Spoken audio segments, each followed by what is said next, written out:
No matter how smart or how old, some women never grow out of temper tantrums. A lauded police officer shows her disorderly side. She was just a tightly wired little bomb waiting to go off. A farmer's wife gives her marriage the chop.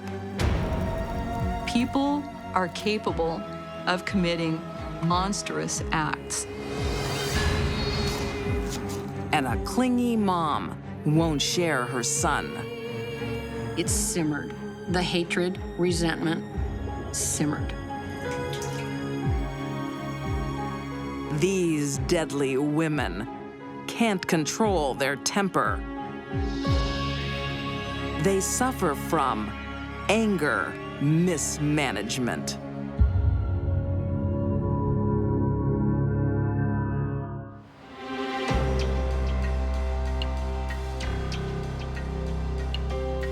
Los Angeles, 2005. 25-year-old Tamika Johnson Very nice. is the rising star of the California Highway Patrol. She was attractive, she was smart. In fact, she was at the top of her class when she had graduated from the academy. Yeah. Was one of those people that others looked up to as a woman and as a leader of law enforcement. I've got this. 29213 18th Avenue. Stay where you are, sir. She was such a fine example I'm talking to Tamika Johnson, one of California's Highway Patrol's finest. of what the Highway Patrol was looking for in a female officer. Freeze! Don't make me shoot you! They used her in recruiting. First question, why'd you want to join the CHP? On the ground! You know, I've wanted to be a police officer since I was a little girl. She's an enforcer Get up. with courage and commitment. Good job. Thanks. And hers is the story of an underdog. She came from a poor, crime-ridden, drug-laden community, Compton in Los Angeles. The odds were so stacked against her. But she's on the right side of the track now.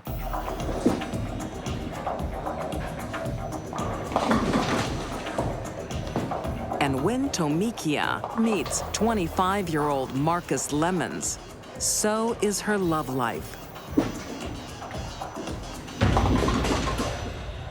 Marcus cut hair at a local hair salon, but he was really known for his bowling ability.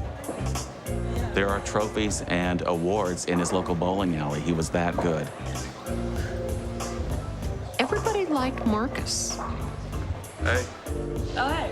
His customers, his friends, his family. Heard you like my style? Oh, yeah, you're pretty good. You can go pro. I've been thinking about it. Oh, yeah? Yeah, You want to run for your money? let's go.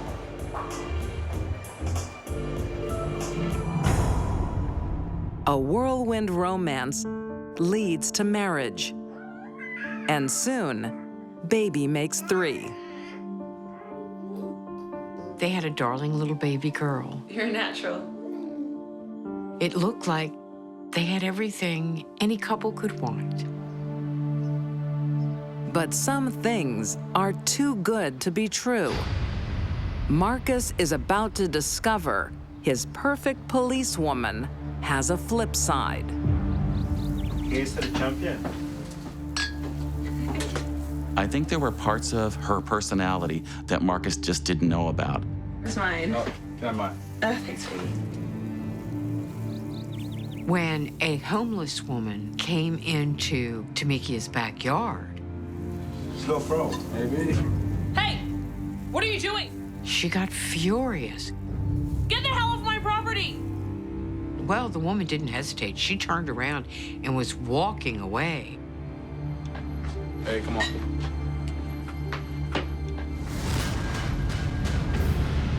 And Tamika pulled out her gun. Hey, Tamika, no.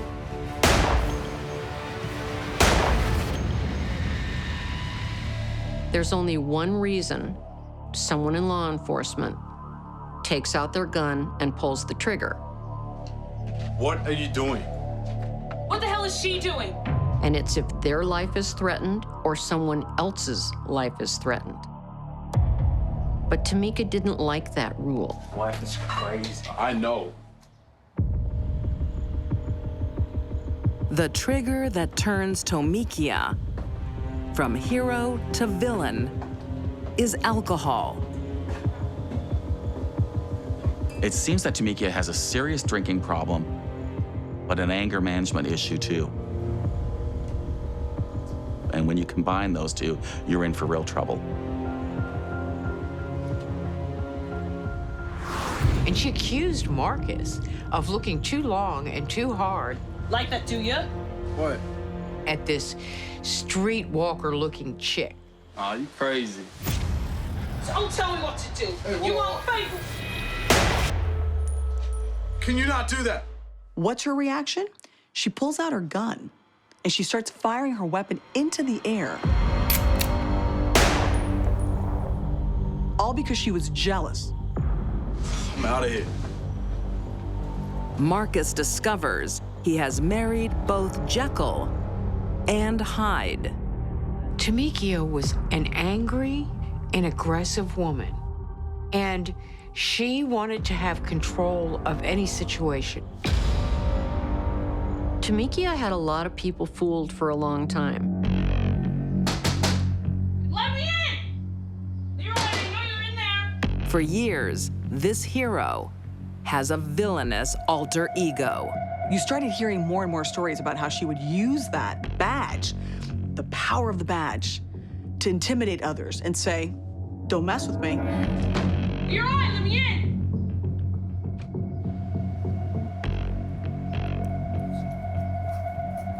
Even her close friends said she became very aggressive, abusive.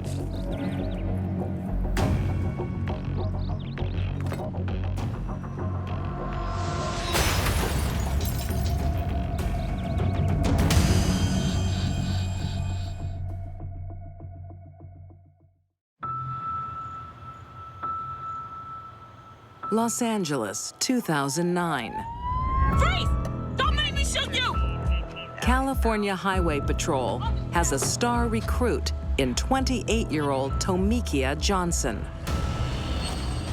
But few people know when she drinks alcohol, she shows her flip side. Tamika had a problem, and it was a big one. She liked alcohol, but it didn't like her.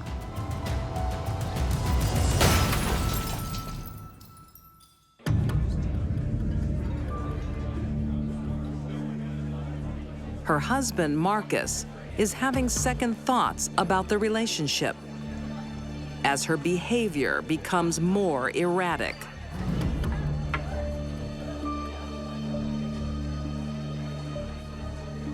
Hang on.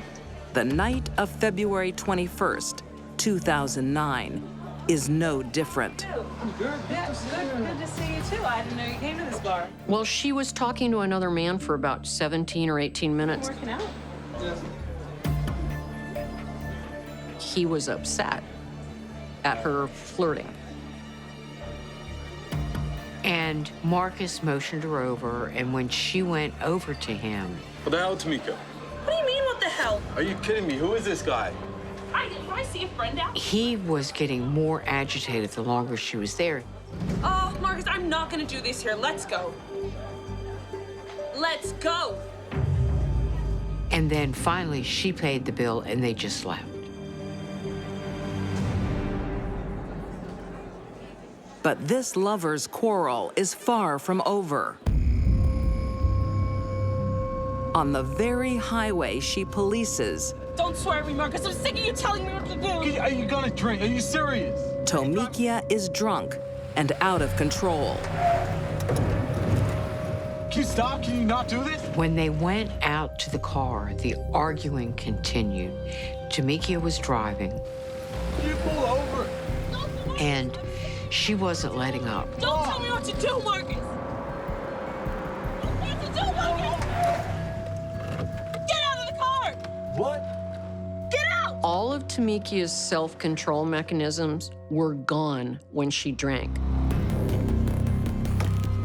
That's why she pulled off the side of the road. She was angry and wanted to beat on Marcus. I've had enough. You tell me what to do. She was beating on him and pounding on him. Can't tell me what to do. You don't know. Poor Marcus. He wouldn't hit her back. You can't tell me what to do. All he was doing was trying to defend himself.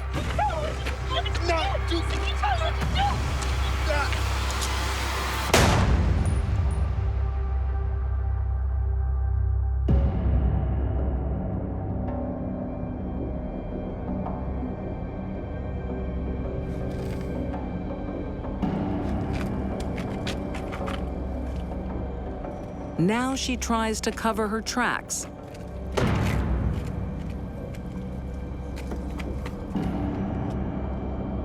And calls on her expert knowledge as a cop.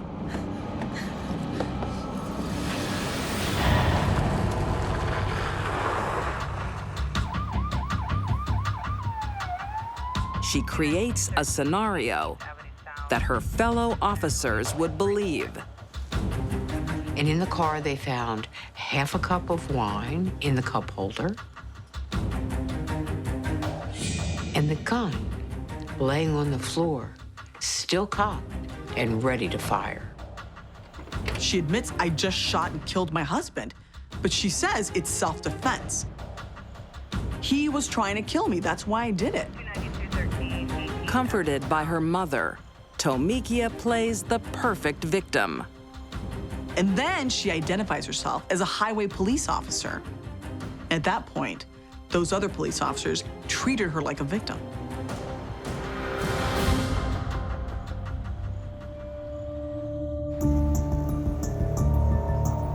For 2 years, there is no evidence to show otherwise. But following police protocol, they ask her to hand in her gun while the investigation continues.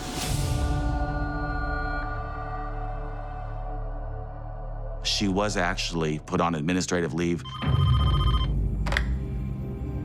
Hello? No, I'm sorry, he's not here. But when the coroner's report is finally completed, her story is blown apart. Tamika made the claim that they were both standing outside, struggling over the weapon, and that's when it, just fired. So when the forensic evidence came back, it actually showed that Marcus was sitting down when he was shot.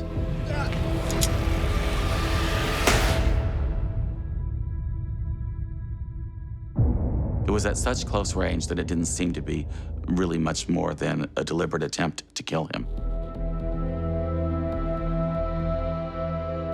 Tamika Johnson, the model cop, is arrested.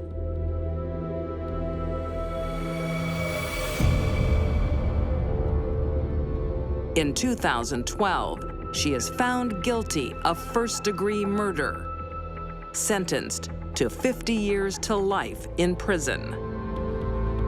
Tamika is a classic example of why guns, alcohol, and a bad attitude don't go together. Star cop. It's a great smile. And drunken killer. Both personalities inhabited one body. This is really one of those cases where the appearances are so deceiving. On the ground! If you have a lot of anger, I think the last thing you should do is go in a field where you deal with weapons and a field where you are supposed to de-escalate situations. She was just a tightly wired little bomb waiting to go off.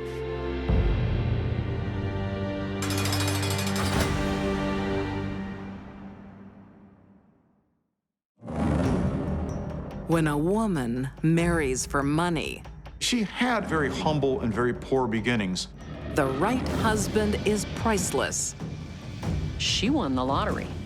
but nothing but a no-hopper. But the wrong one, worthless. I think he kind of lost his will.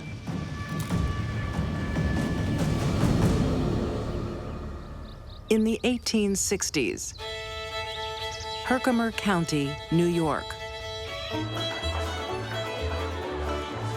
The local dance is the perfect place to meet a future husband. Among the revelers is 22-year-old Roxalana Teft. She was 22 and she hadn't had any suitors. And in the 1860s, 22 years old is quite old to get married. But life takes an unexpected turn. Roxalana finally catches the attention of a local man. Ask her to dance. Oh, please. William Druse was Hollywood handsome. When he turned his eye toward Roxalana, she won the lottery. The son of a wealthy farmer, William is a catch. Evening, Mr. Druse. Have you saved a dance for William? Of course, if he wants to.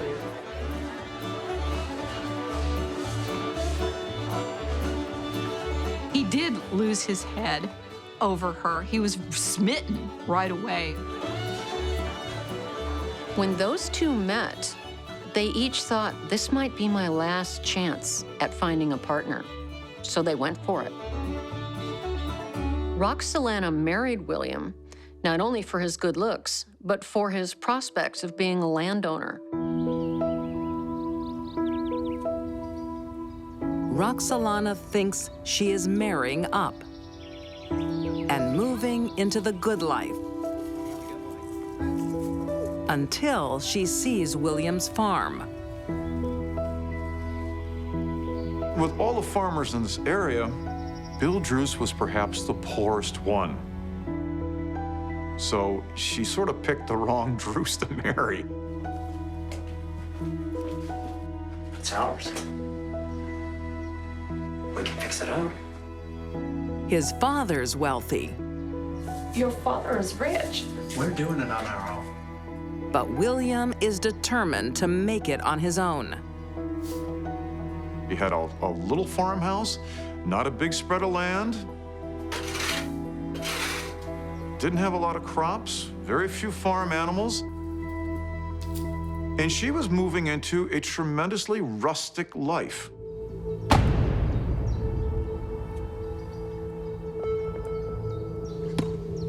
Far from a better lifestyle, Roxy finds herself shacked up with a pauper. She said she was only happy the first day of their marriage. What are you doing? You haven't chopped that yet? I'm doing my best. Following that, Axe. he was ill-tempered, disagreeable, and always critical of the work that Roxalana did. And you can feed the animals. For Roxalana, this had to have been a source of just tension and anger. The farm struggles for 15 years, earning just enough to raise a family.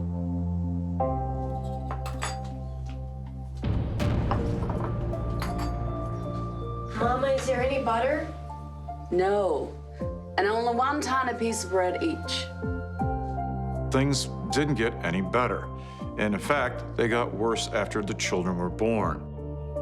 Through Christ our Lord. Amen. Amen. Amen. But there is one hope. My father is very poorly. How poorly? William's father is dying.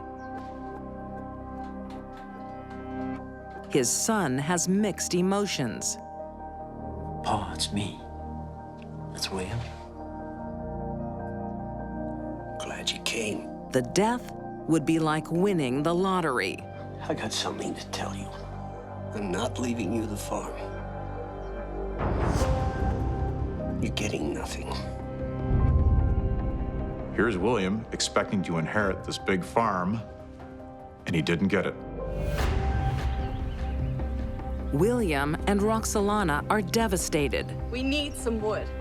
Their uncomfortable marriage now seems doomed. You're nothing but a no-hoper, and you're worried about your family. Don't you talk to me like that, woman. Ever. Roxalana thinks William has lost her last chance for a better life. Hell hath no fury like a hungry woman with no food in the pantry.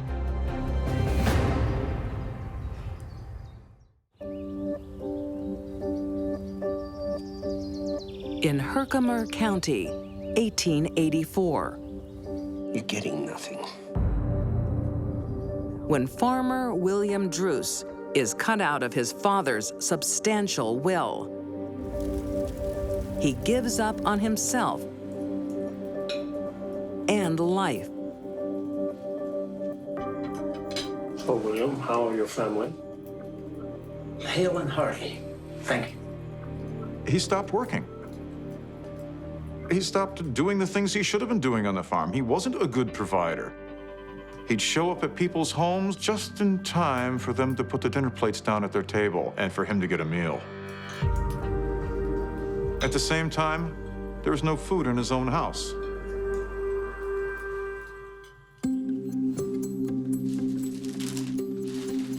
Roxalana is on her own. Oh, and a little piece of mutton. Sure. With a young family to feed, she does what she can to survive. I'm really sorry, but William will be in to pay you. No problem. Thank you. She charged everything because she didn't have any money. She turns to her sister for help, Good to see you, who agrees to let her son, Frank, move in. So, where's William? Who knows?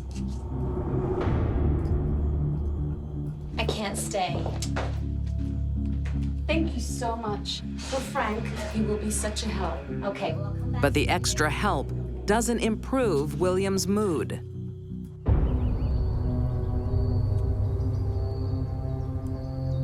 On December 18th, 1884, there's a showdown. What you got the fire so hot for? William came to the breakfast table and he was complaining about everything, complaining about the fire being too hot. Now, who's being cutting boards in the barn? We needed it.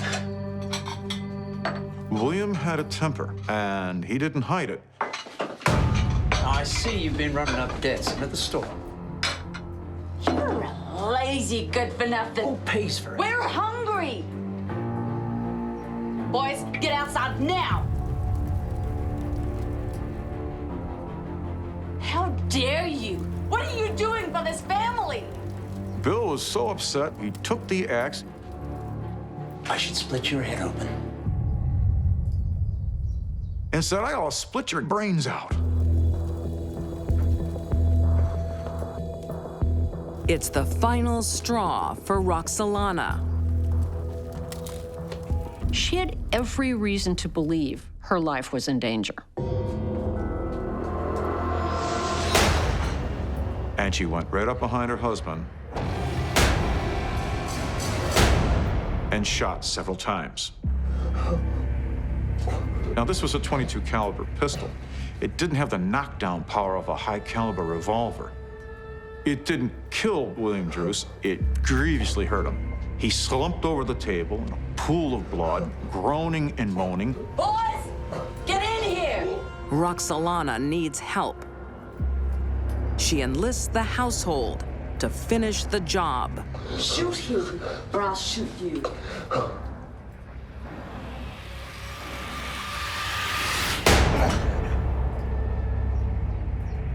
He doesn't shoot to kill. His heart's not in it.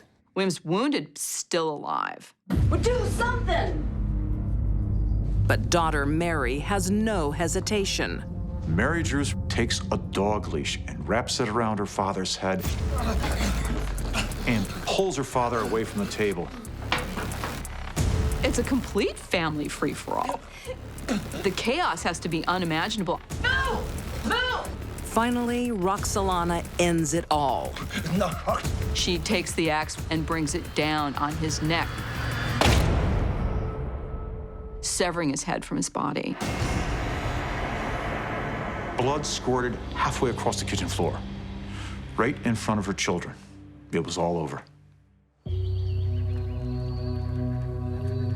That afternoon, neighbors notice an unusual cooking smell. The big thing about it was the smoke billowing out of that chimney of that obnoxious odor. What is that smell? I don't know. All the neighbors knew something was wrong. Roxalana is burning her husband Put it in the fire! piece by piece. The act of dismembering somebody That bit too! is so hard to comprehend. It's revolting, repulsive, and Roxalana did it. William! Roxalana! When the neighbors saw smoke and the windows papered up, they thought William had massacred his family, not Roxalana. Something's very wrong. We need to go to the DA. The crime isn't secret for long. It was my aunt. Roxalana's nephew, Frank, confesses quickly. She chopped his head off and cut his body up. It was like a dam breaking loose. Frank Gates told it all. She made me do it. And everyone sort of looked at each other in absolute disbelief.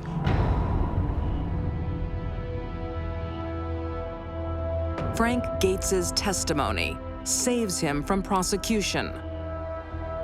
Mary Druse pleads guilty to second-degree murder and is sentenced to prison for life.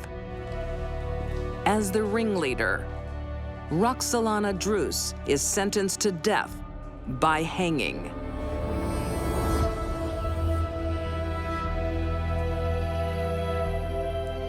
I think the tipping point that morning was the threats of death. It seemed real, and it was just she had taken too much from him. Roxalana's case stood out because the murder was so violent, and you seldom see a woman in a crime like that. People are capable of committing awful, brutal, monstrous acts.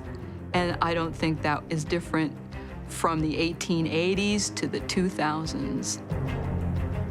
To this day, Roxalana remains a Herkimer County legend.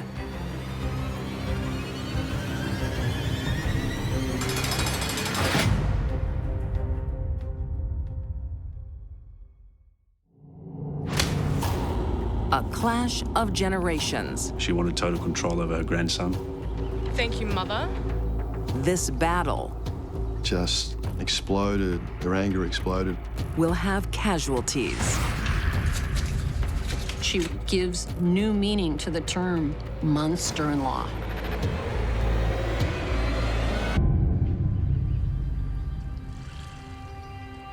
Melbourne, Australia, 2010. We're home. Newlyweds Peter and Selena Zhuang are expecting an arrival. Peter's 46-year-old mother, Hao Jiao, has flown in from China ahead of the birth of her grandchild. They're a young, happy, normal couple. They had it all going for them. I help. I help. Thank you. Thank you, Mata. Hao Jiao came to Australia to look after Selena during her pregnancy. Thank you, Mother. And to also look after their baby. Because that was the mother-in-law's role. It's been a life of struggle for Hao Jiao so that her son can prosper. He was always her special boy. He was the hope for the family. For a special reason, Back home in China, she defied the one-child policy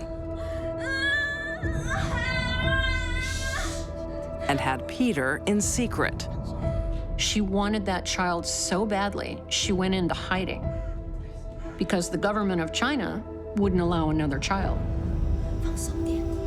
Came from a very impoverished background.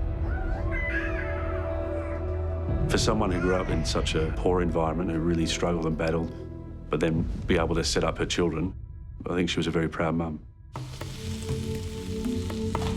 She's invested all her hopes for the future in her son's new life in Australia. Yeah. So happy. Why you let her carry? But Hao Zhao brings her traditional customs with her. Mother not back. Her daughter-in-law, 19-year-old Selena, has a more modern outlook. No fool.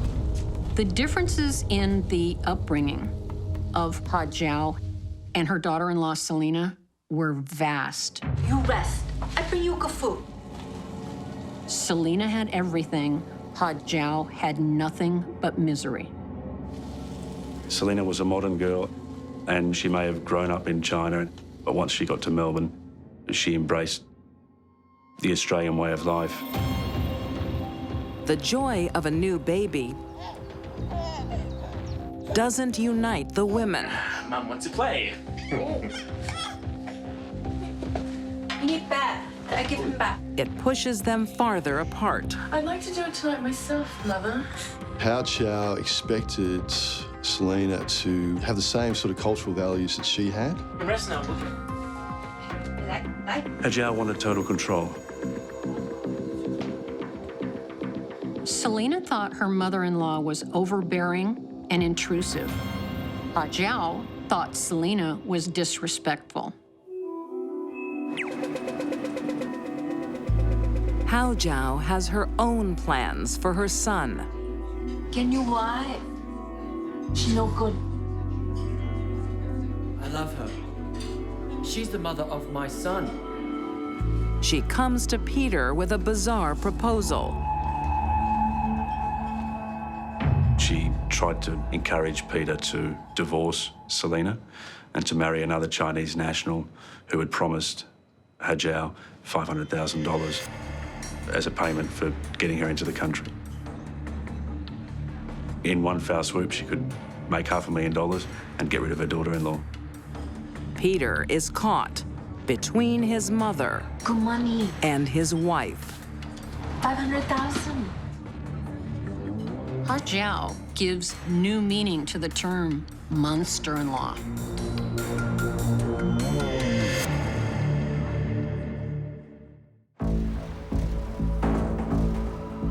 Melbourne, Australia.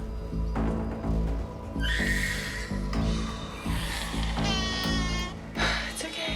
Selena is under siege Hello. from her mother-in-law, Hao Zhao Zhuang. She can't do anything right. I think he's teething. She made no secret of the fact that she didn't like Selena and that Selena wasn't good enough for Peter. No, not like this. I know how to change a nappy. You have no respect. No, you have no respect. Hao Zhao slapped her across the face. You learn to respect me. After Ha Zhao hit her daughter-in-law, she was proud of what she did. And Ha Zhao proudly told her she's a bad girl and deserves to be beaten. Selena grew increasingly frightened of her mother-in-law. There were several altercations between the pair.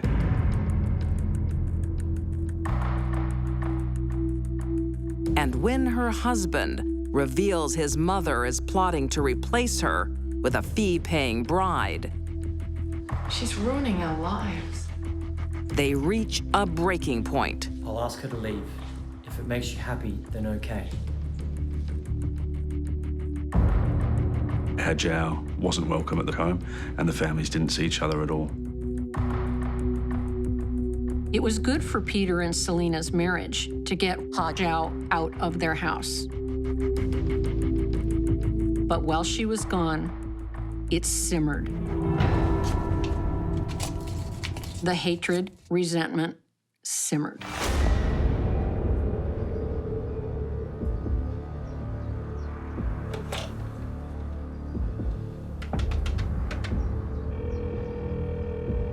Hello? Wait, Peter. Hao Jiao is determined to claw her way back into the fold. Please, my 20, please. I miss you. Okay, Mum. You can come and see us tomorrow.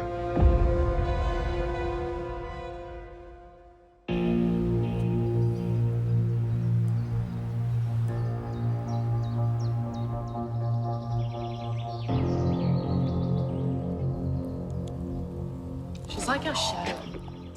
That's a tradition. Hao Jiao came back hoping that Selena might be more amenable to getting closer. Thank you, Mother. And when she realized that nothing had changed, Hao Jiao's resentment just continued to grow.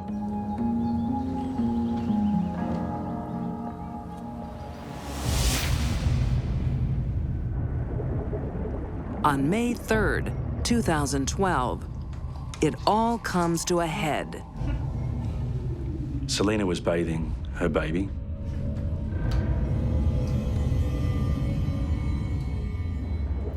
Too hot. Get out. Get out! Hajao thought the water was too hot. Selena thought it was okay. Get out! Selena didn't want to be told. This was the last straw for Hajao. It was a disrespect that she could no longer handle. Just be a second.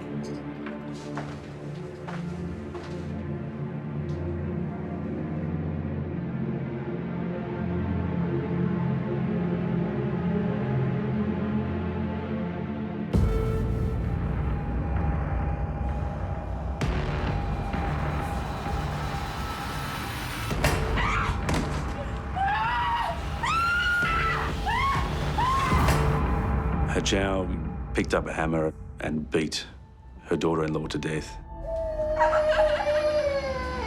She hit her at least 30 times in her face, her head, her arms, her upper body. It was a brutal and savage attack.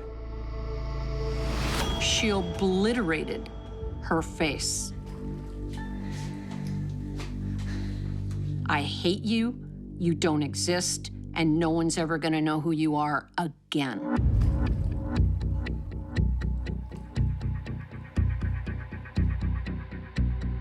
Hajao thought nothing of killing her daughter-in-law, hitting her 33 times with a hammer right in front of her 2-year-old son.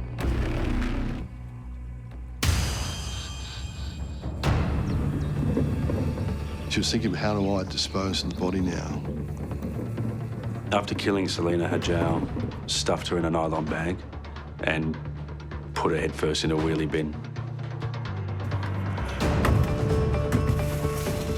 Hajao had so much concern for her 2-year-old grandson, she left him alone while she tried to get rid of her daughter-in-law's body. The little boy was left in the house, and he was there for a number of hours before Selena's husband came home from work. And Peter didn't know what had happened. He had no idea where Selena was.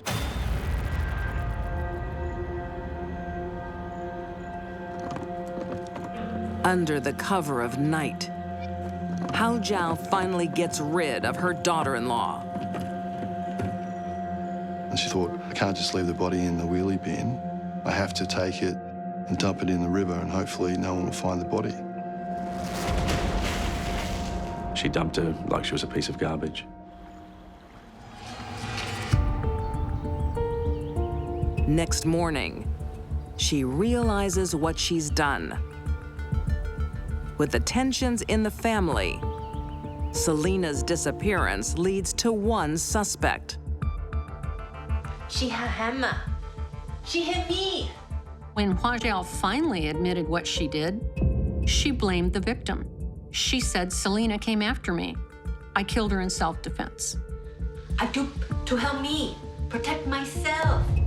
If it's a self-defense case, you don't put the body into a bag, dump it headfirst into a wheelie bin, and then later try to get rid of the body in a creek. Everything she did after killing Selena pointed to a cold-blooded murder. A jury agrees. Hajiao Zhuang is convicted of murder. In 2015, she is sentenced to a minimum of 17 years. She is facing deportation on her release. She's lost everything. She's lost her son, Peter, who does not visit her in prison, wants nothing to do with her at all. Hajiao couldn't control her son's life, so she destroyed it. I don't think Hajiao saw it as destroying her family. I think she saw it as improving her family's lot. She will deny her guilt until the day she dies because she felt justified in what she did.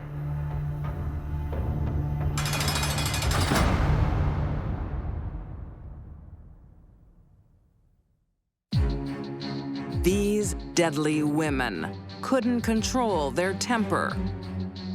Tamika Johnson traded her police badge for prison.